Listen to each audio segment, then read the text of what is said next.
Hello, Internet, and welcome back to my not so regular uploads. So we are at the hangar today, doing a little bit of work on the car. I've been doing so much carbon work lately, I've been missing working on the car, and what looks like just quite a mess of stuff here is actually an in-car radio communication system back to the pits. And you see walkie-talkie. I've already got this stuff kind of wired up in with the little microphone. I won't be able to quite test this out, but I'm gonna get everything mounted up. This is the I think it's No Money Racing or something, put together a list of things you could do to make an extremely budget-friendly in-car communication system. I think all in all, it's maybe like $300, and it gets you a couple walkie-talkies. It gets you the, antenna setup. Kind of bungee cable to extend the stuff. This right here is a very large button, or it's got an attachment off onto this cable that is a smaller button for activating the walkie-talkie. Again, it's a very simple kind of setup. I've always been curious about hey, why could you just run walkie-talkies in the car? The biggest issue is not being able to hear. I've tried doing Bluetooth headphones or AirPods or something back to the pits, and all you hear is just car noise. So the big feature of this is the noise cancellation microphone that comes with the kit that goes into the helmet. So I'm gonna go ahead and get this stuff kind of put together, wired up. Figuring mount this antenna is going to be a little tricky. It's got a magnetic base, which is great for 90% of cars, but wah wah. Car is mostly carbon, so it's not a lot of places to mount it. That, and I don't know if it needs to be on the outside of the car. I've got a couple different ideas. If it doesn't need to be on the outside of the car, and I can get away with, say, mounting it right here on the dash, and just have the antenna just stick up a little bit, that would be fine. Or I've got plenty of flat space back here. I just don't know how much interference the carbon will cause, but we'll get everything positioned. The biggest thing is getting stuff set up for me driver wise and making sure that it's easy enough to get in and out, take on and off, because last thing I want to do is go to get out of the car and then be tethered back. So I will go ahead and start working on this and go from there. Okay, so I've got a little bit more of the stuff set up. What I've done so far is, this is my helmet that I use at the track. I got the actual cable and microphone set up with it. So this cable setup, it's the cable and the headphone jack and the microphone kind of all in one. So this is the one that will get plugged into the radio and everything else. What I was able to do was unclasp this, just get that kind of set up, everything pushed in there. With the headphone jack being part of this cable, that means the headphones stay with the helmet the entire time, so you don't got to worry about running any additional cables. So I plugged them in and just kind of pushed it all down in there, clip everything back together, so the only thing you really have sticking out is this guy, which on the radio side has a bungee cord that I can mount to the side of the car, something that's going to have a little bit of slack to it.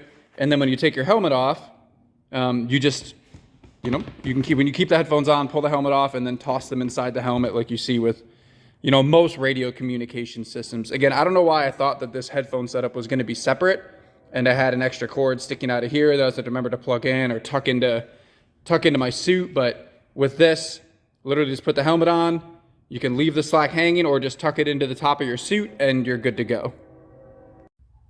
All right, I don't know if you'll be able to hear me. I've got some Bluetooth headphones in, but I think I've got everything kind of set up the way that I want. So with the helmet on, you can see this cable, which I just kind of have routed through one of the holes in the dimple die. I've got it set up right here.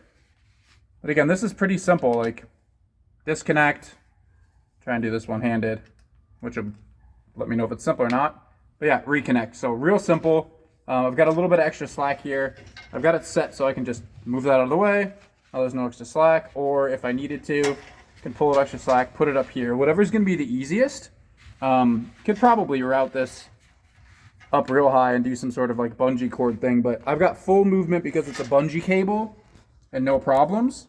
And then the headphones, which I'm not currently using, but you can see it's just this.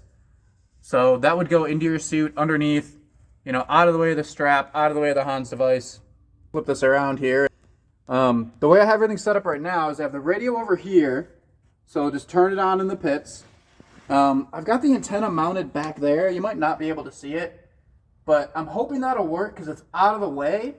It is surrounded by a cage and a carbon vehicle inside, so I don't know, but I don't know. People use radios at the dunes inside, sandrails, things like that are miles away, or even in the woods. So I don't know if it really has to be that clear, but we'll find out, considering I'm only looking at maybe 3 miles max at the other end of Coda or something. Right now I'm using the smaller remote button. I've got it just set right here, so it's right by my switch panel. Real easy to get at. Decided to mount it here because we ran into an issue last year at Coda where the pump 1 switch failed, and I literally had to hold it up in place the whole time to get it to connect so I can make it around the track. And my friend Kayla had brought up that, like, hey, put it in a spot where you could do that if that ever happened and still hold it. So I could do both and still be fine if I ever had to, like, hold something on the switch panel. And it's just a quick press button to hold. So waiting for someone else to show up around the house so I can actually test this out. But I did a little preliminary test and it seemed like it worked, but it's, it's just me sitting here telling myself hello in a microphone. So hope you can hear this. So far the setup seems like it's working good, but I'll get a little more data before I make a final verdict. All right, so I finally got someone to show up and actually help me with the radio. I was just waiting for someone to come that was willing to drive down to the end of the airport. It seemed like it worked really good. The only issue we had is move the antenna. I moved it from where it was back there to right here now. Just in between all those tubes seemed to cause an issue with the for me talking out. Like I was able to hear my friend like 3/4 of a mile away, basically. And that seems like plenty of distance. But the whole time we are inside the hangar, so it's inside a metal building with the antenna inside a car that was, next to a bunch of tubes, and we had some issue there. But we actually moved the antenna, just put it next to the fuel cell where it is, no problem the whole way. So I think it's a win, at least what I can test for now. But once I get back in town, we'll go ahead and go to the track, give a couple other things a few runs, and just kind of go from there. So won't really know how good the radio works until we're on track, the car's running and making a bunch of noise. But as of now, again, pretty close to a mile away, no problems, clear as day, and that's as far away as we could drive within the confines of the airport. So I'm gonna call that one a win.